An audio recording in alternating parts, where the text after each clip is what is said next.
turabasuhuje cyane mwe muri kutwumva ndetse turashimira buri muntu wese uzi ko yakoze subscribe kuri channel ya Tele Montagne Rwanda. Hanyuma reka ikiganiro cy'uyu munsi tugitangire ku magambo. Mu isi igezweho tugendana nayo uyu munsi hari abakunze kuvuga bati gutegwa indobo. Iryo ni ijambo rimwe. Abandi bagira gutya bakabyita gukatirwa, kubengwa cyangwa se kwangwa n'umukobwa. Ayo magambo yose tuvuze asobanura neza igisobanuro cy'imimerere buri muntu wese wihandagaza agakunda umukobwa cyangwa se umugore gusa utamukunda aba afite.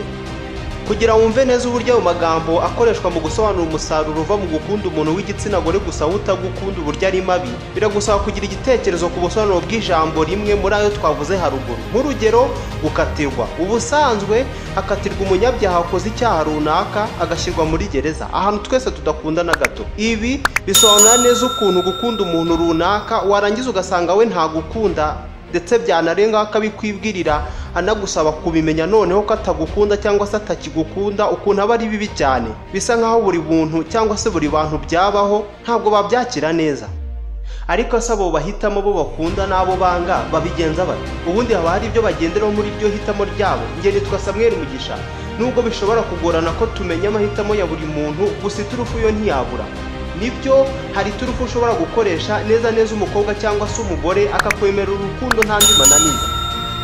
Niba bishoboka cyane ko ujya ahantu gusaba ikintu runaka kandi batanakuzi, gusa bitewe n'uko witwaye icyo kintu bakakiguha, birashoboka cyane ko n'imyitwarire wagize usaba urukundo yagira uruhare mu kuruguha cyangwa se mu kurukwima. Gukurikirana iki kiganiro mugikurikirana buri gatatu isaa 9:30 z'amanywa na buri ku cyumweru isaa 3:30 za mu gitondo iyo mwamaze gukora subscribe kuri channel ya Tele Montagne Rwanda. Bashaka kuyikora bayikora bamanutse hasi iyi video mukareba ahantu hatukura handitse subscribe mukahakanda, mukazajya mubona ibiganiro byacu byose buri uko tubishizaho ako kanya. Tubahe ikaze mu kiganiro.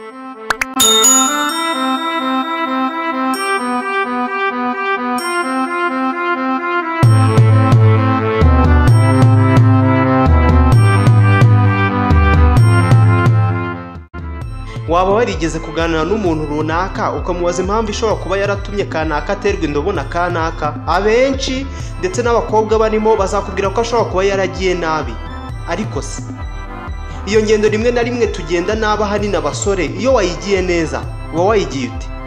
Nubwo hari uwo ushobora gusaba urukundo agahita ruguha bitewe n'uwo ari we, nyamara ushobora guterwa indobo nk'uko benshi tubyita bitewe n'uko wagiye nabi cyangwa se wabihubukije. Reka noneho tuvuge ku ntambwe 5 zigize yangenda abasore bamwe na bamwe bagenda nabi bikarangira batewe indobo. Mu yandi magambo tugiye kuvuga ku bintu 5 byagufasha kwitwara neza igihe cyose ugiye gutereta umukobwa uwo ari we wese, ntabashe na gato kukwigobotora atavuze ati nukuri nanjye nagukunze kuva kera. Intambwe ya mbere ushobora gutera utereta umukobwa neza ni ukubanza kumenyana nawe cyangwa se kumenyana n'uwo wifuzaho urukundo. Birya bibaho ko umuntu ahura n'undi agahita amukunda, gusa nubwo byabaho kwitonda biba ari ngombwa cyane kugira ngo umenye uwo wakunze uwo ari we, imico ye, amateka ye, ibyiyumviro bye, ndetse ukaba wanamenya niba nta wundi bakundana. Ibi byose nta handi uzabikura uretse kumuha umwanya ukamuba hafi ndetse ukamwereka ko umwitayeho mukaganira, bityo akagenda kwisanzuraho ukagenda umumenyaho byinshi. Indi ntambwe ni ukwirinda guhita umusaba urukundo. Akenshi abantu bibwira ko intambwe ya mbere mu rukundo ari ukuvuga ko wakunze umuntu, nyamara iyi ntambwe yakaje nyuma, mbese wizeye ko nawe aragusubiza yego.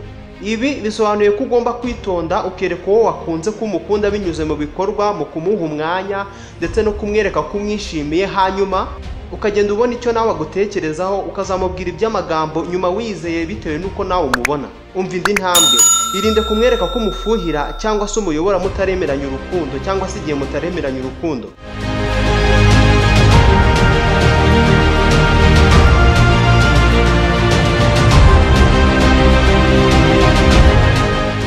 Ubundi ntabwo wakwikuramo ibi byiyumviro cyane ko byizana, gusa ugomba kubyibikamo ntabibone. Nk'urugero, ashobora kuguha gahunda akayica, wamuhamagara yenda ntafate telefone n'ibindi nkabyo. Iki gihe iyo bibaye mutaremeranya urukundo ugomba kwirinda kumwereka ko wamurakariye. Ibi uramutse ubishoboye neza byaba ari byiza cyane kuko abenshi niho batsindirwa. Niba ushaka gukundwa n'umukobwa uri gutereta, irinde kumubera umutwaro. Bibaho ndetse biba binumvikana cyane iyo hagati y'abakundana babiri umwe avuze ati nibura ejo byanze bikunze tubonane cyangwa se byanjye bikunde ejo tuzajyana ahantu aha nta kibazo baba bakundana gusa ko wowe wifuzaho urukundo uramenya utazarwa mu ruzi urwita ikiziba ntabwo uba ugomba na rimwe kumushyiraho igitutu ahubwo umuha ubwisanzure byaba na ngombwa icyo umukeneyeho ukakimusaba uciye bugufi intambwe ya nyuma muzo twagutegura uyu munsi ni ukwirinda kuvuga amagambo adasobanutse nubwo burya abakobwa benshi bakunda abasore basetsa cyane gusa ntibakunda nanone umusore uvugagura amagambo menshi umusore uvuga adaha umwanya abandi abakobwa ntibamukunda na gato mu gihe uri kuganira n'umukobwa by'umwihariko uwo ukunda jya ugerageza kureka n'umukobwa avuge ntumuce mu ijambo ahubwo umutege amatwi ibi ntako bisa kuri bo yandi magambo mujye mwirinda kuvuga menshi mukora ibikorwa byinshi byereka uwo mukunda ko mumukunda kugira ngo mwegukane abo mukunda nubwo bisa nkaho guterwa indobo n'umukobwa bibiha cyane nyamara iki kiganiro cyo cyari kiryoshye cyane naha dusoreje ikiganiro menya byinshi cy'uyu munsi ari nako tubasaba gukora subscribe kuri channel ya Tele Montagne Rwanda batarayikora bayikora bamanutse hasi iyi video bakareba ahantu hatukura handitse subscribe bakakanda bakazajya babona ibiganiro byacu byose uko tubishizeho ako kanya nge nitwa Samuel Mugisha murakoze cyane.